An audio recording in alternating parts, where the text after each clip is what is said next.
c'est à toi de t'organiser, à toi d'avoir une vie, même si tu as l'impression de faire moins de choses pour toi, moins de choses que tu aimes. Ce qui est vrai au final, parce qu'à un moment donné, il faut faire des choix. Si tu veux voir tes amis, bah du coup non, tu peux pas parce que tu as taekwondo. Bah tant pis, tu vois pas tes amis. Tu vois, si c'est tes vrais amis, ils comprennent.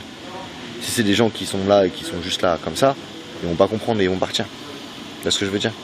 C'est pareil pour les petites amies, c'est pareil pour plein de choses. Si elles comprennent pas que tu as besoin de ça pour être bien, bah, ces gens-là, faut plus que tu les vois. Tu vois. Après, c'est à toi de voir si tu es prêt à des sacrifices ou pas prêt à des sacrifices.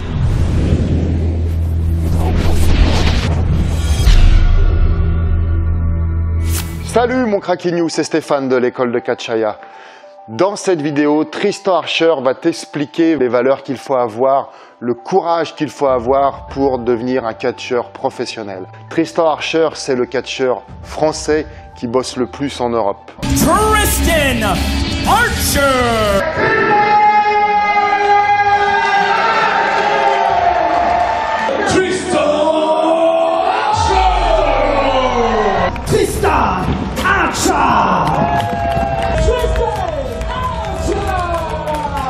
Tristan Archer, c'est également Clément Petiot à la WWE.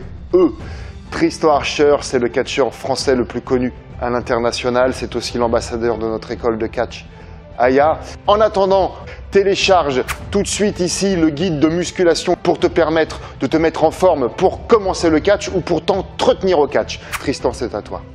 C'est que quand on est nouveau quelque part, quand il y a des gens qui ont plus d'expérience que nous ou qu'il y a des aînés dans une pièce, eh ben on doit venir se déplacer et dire bonjour.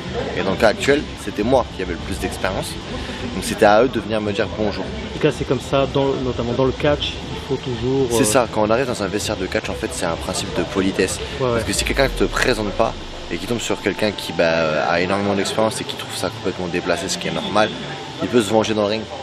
D'accord. Il peut être plus agressif, il peut porter des coups un petit peu moins précis que d'habitude, donc c'est à double tranchant. Et puis on peut se faire blacklister, on peut se faire retirer d'une fédération à cause de ça, on peut donner une mauvaise impression à cause de ça.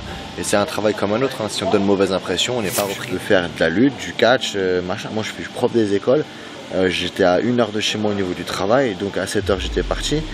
Je travaillais, j'avais une pause le midi, mais je ne pouvais rien faire puisque c'était à 1 heure de chez moi. Je revenais, il était 18 h, je m'entraînais, j'allais à la muscu, je regardais un peu de catch, je vais au ciné, je dors, je peux faire mes cours, tout ça, je dors, comme ça toute la semaine, d'accord? Et le week-end je vais catcher, tu vois ce que je veux dire?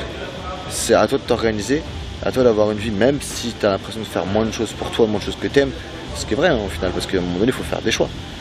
Si tu veux voir tes amis, bah du coup non tu peux pas parce que tu as taekwondo, bah tant pis, tu vois pas tes amis, tu vois, si c'est tes vrais amis, ils comprennent.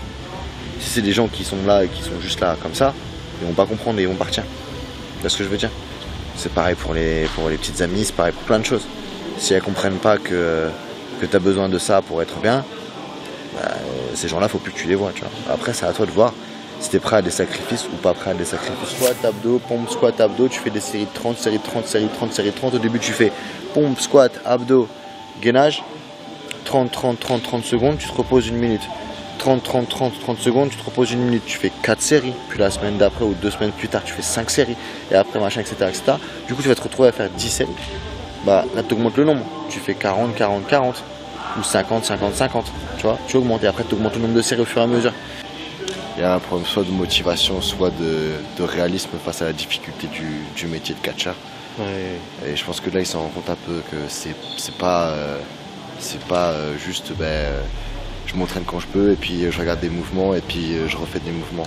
Oui, j'espère qu'ils se rendent compte que c'est vraiment super physique. Dans une structure comme la WWE, on se repose pas, on enchaîne. Donc faut être prêt physiquement. Et donc il y a une diététique adaptée, un sommeil aussi qui va avec. Sommeil, pour ça que je fais des siestes, parce que la nuit je dors pas énormément, mais je compense en faisant des siestes la journée. Tu fais des micro-siestes? Ouais, micro-siestes, midi, soir, soir, 4 heures, quelque chose comme ça. J'ai un rythme de sommeil un peu bizarre. Est-ce que c'est pas dangereux quand même pour le corps au fur et à mesure Cette vie-là? Ouais. Bien sûr. Bien sûr. On n'est pas fait pour ça. Hein. On s'adapte, hein, mais on n'est pas fait pour ça. Hein. C'est comme trop de muscu, c'est pas bon. C'est comme trop de performances sportives, que ce soit un mec qui fait de la natation. Normal au dos, pourquoi l'arrêter? Parce que les articulations de son épaule sont complètement mortes. Un mec qui fait du tennis, Nadal, son bras droit ou son bras gauche, je sais plus de quel bras il joue, et 10 fois plus abîmé que l'autre côté. Ouais, d'accord. C'est usant et c'est une vie qui est difficile pour le corps, quoi. Merci Tristan de tes précieux conseils, et certains te diront que la vie, le catch, c'est une grosse merde sur un étron de bonheur. Tu dois effectivement te bouffer un sacré sandwich à la merde pour avoir la cerise sur le gâteau, pour avoir ta couche de bonheur. Et ta couche de bonheur, c'est la récompense d'avoir enfin la lumière sur toi, d'avoir un public qui pop quand tu fais des moves, un public qui pop sur toi quand il te voit rentrer, un public qui pop, qui prend, qui consomme ton merchandising. C'est aussi ça le catch. Au diable, l'hypocrisie, l'argent, tout ça. Le catch, c'est du show business. Et nous, dans notre école de catch, aïe, on te forme à ça. Bon, Tristan, j'ai vu pas mal de tes fans là qui avaient tes t-shirts, tes DVD, etc. Ouais. Et donc là, je vois que tu en vends pas mal. Ouais, bah, j'en vends, ça fait partie de la vie de catcheur en fait, d'avoir du merchandising. Ouais. C'est comme ça qu'on gagne un peu notre vie, qu'on permet d'acheter de nouvelles tenues ou permet de réparer la voiture par exemple. Donc c'est toujours bien d'avoir un peu de merch, d'être capable de diversifier un peu ses produits. Beaucoup de gens qui se contentent de photos, moi j'ai des photos, des 2-3 modèles de t-shirts différents à chaque fois, là il m'en reste plus que 2, mais des photos différentes, des bracelets, des DVD, j'avais des masques avant mais il faut que j'en refasse parce que j'en ai plus. Ouais, d'accord. Donc voilà, ça fait partie de la vie du catcheur, hein.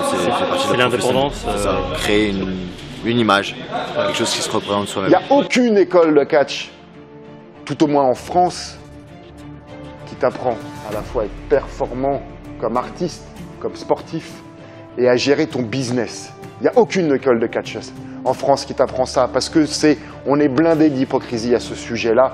Et donc, savoir vendre ta cam, savoir te vendre toi, savoir vendre ta cam, ton merchandising, ça fait partie intégrante de la carrière de catcheur. Et entre autres, chez l'école de Catcharia, on t'apprend ça. Nous, notre but, c'est de former des catcheurs pros qui aillent lutter sur les rings les plus prestigieux du monde entier. Régulièrement, on a des catcheurs qui vont lutter en Allemagne, en Suisse, en Belgique, au Portugal, j'en oublie, aux États-Unis. Également en coaching de comédiens, de cascadeurs, d'acrobates, de circassiens. Également sur des tournages jusqu'à des tournages de films indiens, tu sais, Bollywood, jusqu'à tournage de western, pour être cascadeur ou des rôles ou des choses comme ça, voilà. Donc, et ça, c'est uniquement les plus motivés, les plus doués qui finissent par être bookés sur ce genre de prestations. Donc, si tu veux rejoindre une école de catch, si tu veux devenir catcheur, si tu veux rejoindre une école de catch, ou mieux pour toi, rejoindre l'école de Catcharia, tu remplis ce questionnaire-là qui s'affiche ici et tu sélectionnes, tu choisis le jour et l'heure qui t'arrange le plus pour avoir un entretien téléphonique avec moi. Je te contacte personnellement pour parler de ton projet de devenir catcheur, pour t'orienter, t'aiguiller. Ça sera probablement le rendez-vous téléphonique le plus important de ta jeune carrière, et à une seule condition, que tu prennes la peine de répondre correctement aux questions. Les petites réponses, oui, non, peut-être, on ne répond pas, on n'est pas sélectionné, ça n'est pas sélectionné. Il y a un membre de mon équipe qui sélectionne les réponses les plus pertinentes. Et ensemble, on se met au point un rendez-vous téléphonique. Il y en a pour 20-30 minutes. Et ça peut même nous porter à 40 minutes. On prend le temps qu'il faut pour répondre à toutes tes questions et trouver la meilleure solution pour toi, pour t'orienter. Voilà, donc cela dit, si tu veux rejoindre nos rangs, je limite les places. Tu peux avoir accès à une formation longue qui va faire de toi un catcheur, accès à un groupe privé avec des études de match, des conseils personnalisés, des conseils pour savoir postuler auprès des promoteurs, pour savoir gérer tes cachets.